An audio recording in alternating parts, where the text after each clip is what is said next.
بلکہ اپوزیشن قوتیں، ان کے ساتھ وکلا، طلبہ، تاجر، کسان، اب وہ بھی ٹریڈ یونینز، کیونکہ ہر طرف تو تباہی تباہی ہے.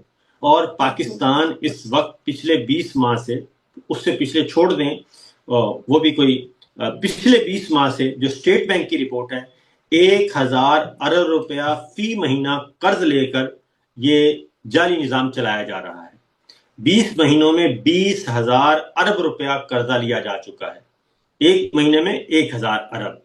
تو جب یہ سچویشن ہو، آپ کا کسان کسی بھی فصل میں اس کو کچھ ہر طرف تباہی ہے. کسان گندم میں اس کو مارا گیا، کپاس میں مارا گیا، مونجی میں مارا گیا، سبزیوں کی قیمت اس کو نہیں مل رہی، یعنی کوئی چیز اس کو نہیں مل رہی، گنے میں اس کا ستیہ ناش کیا گیا. تو جب اس کو بھی کچھ نہیں مل رہا، تاجروں کو بھی کچھ نہیں مل رہا، ٹیکسٹائل انڈسٹری آپ کی بند ہو رہی ہے، سرمایہ کاری آپ کی آ نہیں رہی، سرمایہ باہر جا رہا ہے، تو پھر یہ جو جعلی نظام ہے یہ کب تک استثناء کے سہارے اس کو برقرار رکھا جائے گا؟ پاکستان بچانا ہے یا پھر اس ناجائز سرکار کو بچانا ہے جس نے میڈیا کو بھی بند کر کے رکھ دیا، عدلیہ کو بھی بند کر دیا، اور اس کے باوجود ان سے سنبھالی نہیں جا رہی چیزیں؟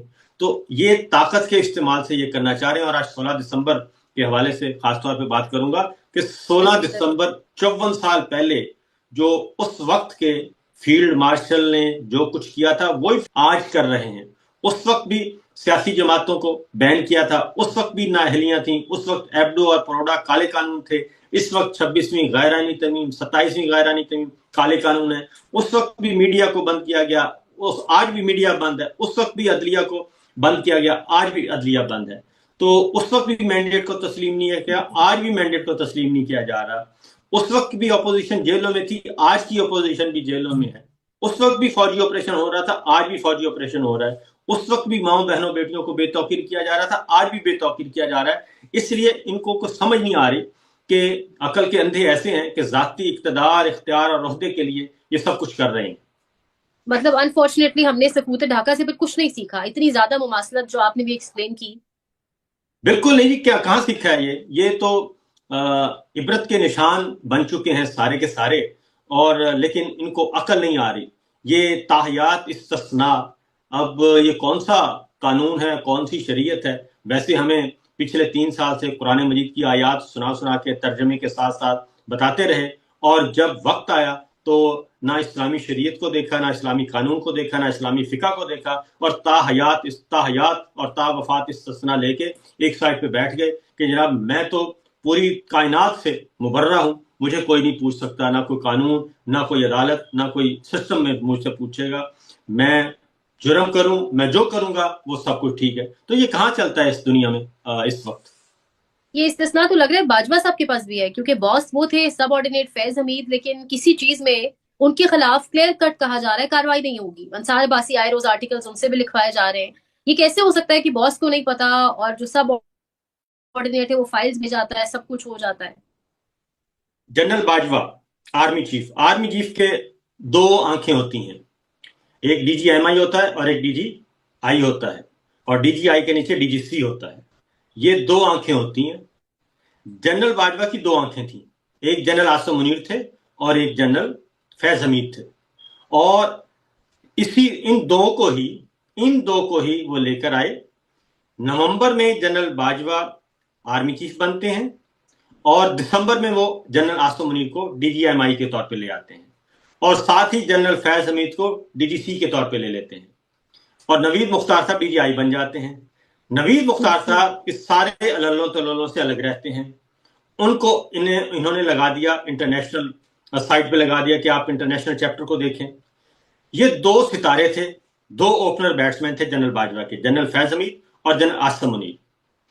ان دونوں کو لے کے جنرل باجوہ آگے چلتے رہے 6 سال. نہ جنرل عاصم منیر کو بھی انہوں نے لک آفٹر کیا، جنرل فیض کو بھی انہوں نے لک آفٹر کیا. جنرل عاصم منیر کو بھی پروموٹ کیا، جنرل فیض کو بھی پروموٹ کیا. جنرل عاصم منیر کو بھی بہترین پوسٹیں دیں، جنرل فیض حمید کو بھی بہترین پوسٹیں دیں، اور ان دونوں سے ہی وہ کام لیتے رہے. پاناما کے دوران جو اقامہ لے کے آئے وہ جنرل عاصم منیر تھے، اور یہ بات جنرل باجوہ صاحب نے خود بتائی. اور قاضی فائز عیسیٰ کے خلاف ریفرنس بطور D G I general Asim Munir صاحب نے تیار کیا اور فائل کیا. یہ سب کچھ ہوتا رہا. اور اس دوران ایک اور بات, وہ جو ابھی نندن والا واقعہ سنایا, تو جب ابھی نندن کو واپس کیا گیا اس وقت D G I S I general Asim Munir تھے. فروری 2019 میں, مئی میں وہ لے کے آئے جنرل فیض کو.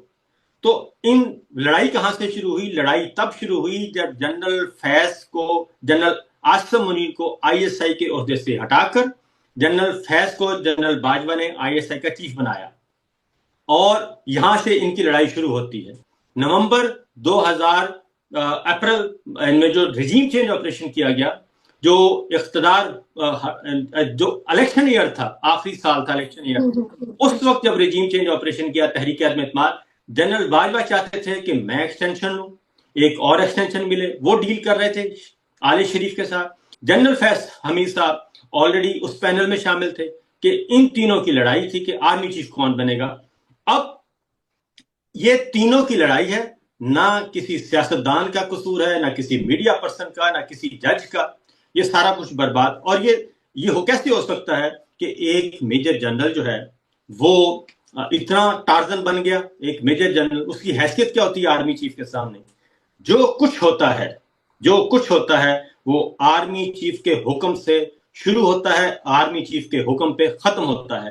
تو جنرل باجوہ جو کہتے تھے وہی جنرل عاصم منیر کرتے تھے, وہی جنرل فیض کرتے تھے, اور واپس رپورٹ کرتے تھے. تو اس لیے یہ ہوتا یہ ہے کہ حکم ادھر سے آ رہا ہے, ڈسپلن فورس ہے, اور پھنسایا جاتا ہے بعد میں کسی نہ کسی میجر جنرل کو.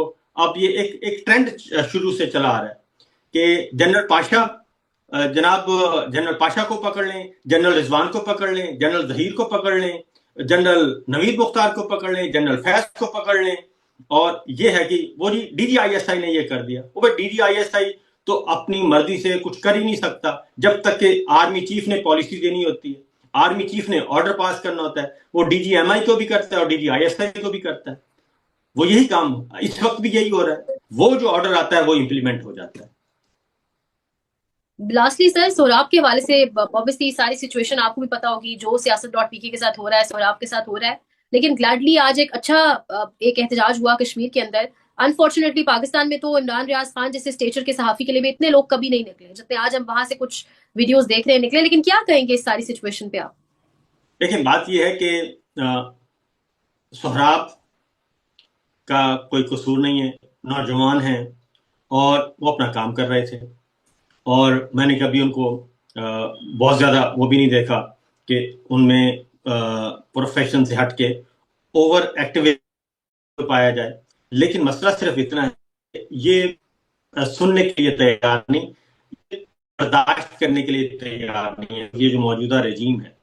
تو سہراب برکت, کشمیر سے ان کا تعلق ہے, آپ نے ان کو پکڑ لیا ایک مقدمے میں, پھر دوسرے مقدمے میں, پھر تیسرے مقدمے میں, اسلام آباد سے اغوا کرتے ہیں, لاہور میں عدالت میں آپ پیش کرتے ہیں, کوئی ریکارڈ نہیں پیش کرتے. تو آج یہ افسوسناک پہلو ہے کہ 16 دسمبر سکوت ڈھاکہ, آپ کا آزاد کشمیر جو ہے وہ شٹر ڈاؤن آج ہو رہا ہے. ایک اور میسج ہے, جو مودی سرکار, بی جے پی سرکار, بھارتی سرکار مقبوضہ کشمیر میں کرتی تھی, وہی کام آپ نے آزاد کشمیر میں شروع کر دیا. تو آپ میں اور ان میں فرق کیا رہا؟ ہم پچھلے 30 سال سے, جب سے میں 35 سال سے صحافت میں ہوں, یہ ہم ایک ہی گردان گلے وہ جو ہیں گلا پک گیا یہ بات کرتے کرتے, مقبوضہ کشمیر کی صورتحال پہ بات کرتے کرتے. لیکن وہی سب کچھ ہم اس وقت دیکھ رہے ہیں اپنے ملک میں. تو میرا خیال ہے کہ سہراب برکت ہیں, آغا سرور ہیں, اور رائے غلام علی ہیں, 3 جرنلسٹ اس وقت بھی جیل میں ہیں. تو ان سب کو آزاد کرنا چاہیے, رہا کرنا چاہیے. اور اس میں سب سے بڑا قصور جو ہے نا وہ ہے ہماری میڈیا تنظیموں کا, صحافتی تنظیموں کا, اور وہ بالکل خاموش ہیں, کمپرومائزڈ ہیں, اور ان کو بولنا چاہیے. اور ہمارے اینکرز, میں پھر کہوں گا کہ ایک کالی پٹی باندھ کر پروگرام کرنے میں کیا حرج ہے؟ یعنی کہ گورنمنٹ کیا کر لے گی؟ کتنے اینکرز کو آف ایئر کرے گی؟ اور جو آف ایئر ہوئے ہیں کیا وہ مر گئے ہیں؟ وہ اپنا کام کر رہے ہیں, ان کی عزت بھی ہے, احترام بھی ہے. تو ہمارے جو اینکرز ہیں 7 سے لے کر 12 بجے تک تقریباً 60-70 ہیں, تو وہ کیا کالی پٹی بھی نہیں باندھ سکتے ایک دن کے لیے؟ تو شہید ارشد شریف کے قتل سے یہ سلسلہ شروع ہوا تھا, اور آج سہراب برکت کے جیل میں ہونے سے یہ سلسلہ ابھی تک جاری ہے، اور اس کی وجہ یہ ہے کہ ہم یہ کہتے ہیں کہ بھائی یہ سہراب برکت ہے، ہم تو ٹھیک ہے نا، تو ہر روز کوئی نہ کوئی کسی نہ کسی کو وہ کر دیتے ہیں، ٹھکانے لگا دیتے ہیں، اور سب باقی آرام سے بیٹھے ہیں۔ وہ ایک ہے نا گرگانے بارہ دیدہ، وہ والی سچویشن ہے، تو ایک ایک کر کے سب فارغ ہو رہے ہیں اور ہم مزے لے رہے ہیں، اور یہی کام جوڈیشری میں ہو رہا ہے، یہی کام پولیٹیشین میں ہوتا ہے۔